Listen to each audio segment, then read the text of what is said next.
सही शिक्षा यह है जिसके द्वारा मनुष्य व समाज में गतिशीलता व परिवर्तनशीलता बनी रहती है। समय के साथ साथ बदलती हुई स्थितियों व परिस्थितियों में भी आध्यात्मिक व भौतिक विकास अवरुद्ध नहीं होने पाता।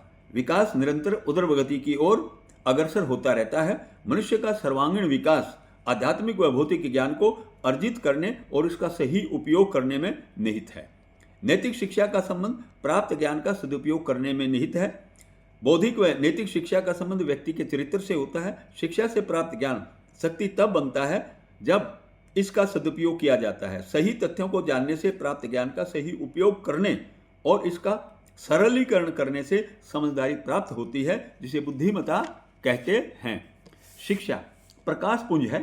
यह ज्योति है। जहाँ पर प्रकाश होगा वहाँ पर अंधकार किसी भी स्थिति में ठहर नहीं सकता। शिक्षा के द्वारा जब मनुष्य के अंतःकरण में प्रकाश ज्योति बन जाती है तब वह फूल के समान अपने चारों ओर के वातावरण को सुगंधित कर मनुष्यों में आदर्श बन जाता है। शिक्षा का प्रयोजन व उपयोग लक्ष्य को प्राप्त करने के लिए होता है। मनुष्य का मुख्य लक्ष्य सर्जनता द्वारा अपना सर्वांगीण विकास कर आनंदमय जीवन यापन करना होता है, जिसे शिक्षा के द्वारा प्राप्त किया जा सकता है। ज्ञान को शिक्षा जिस विधि से प्राप्त किया जाता है उसे विज्ञान कहते हैं।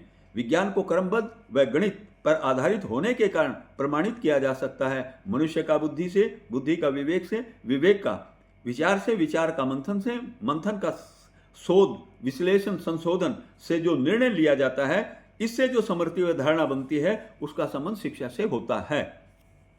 शिक्षा का घनिष्ठ संबंध मनुष्य की बुद्धि से, बुद्धि का समृद्धि से होने के कारण मनुष्य पर जिस शिक्षा का अधिक प्रभाव पड़ता है, बुद्धि व समृद्धि के अनुसार मनुष्य का किसी वस्तु या विषय के संबंध में जो दृष्टिकोण बनता है, उस दृष्टिकोण को ही उस व्यक्ति का मनोविज्ञान कहते हैं।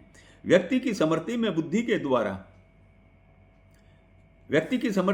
के द्वारा जो चयनित हो जाता है वह वैसा ही हो जाता है जैसी उसे शिक्षा मिलती है। शिक्षित होने से यह अभिप्राय है जो व्यक्ति किसी भी समस्या के जन्म लेने के कारण को जानकर उसके समाधान के लिए सही समय पर सही कदम उठाते हैं, जो चरित्रवान के साथ साथ व्यवहार कुशल भी होते हैं, जो विपरीत परिस्थिति में निडर होकर समस्या का समाधान करते हैं, जो अपने कर्तव्य की पालना हर स्थिति व परिस्थिति में करते हैं, जो व्यक्ति पता लगने पर अपनी गलती को स्वीकार करने के साथ साथ सत्य को स्वीकार करते हैं, वे ही सच्चे अर्थों में शिक्षित होते हैं।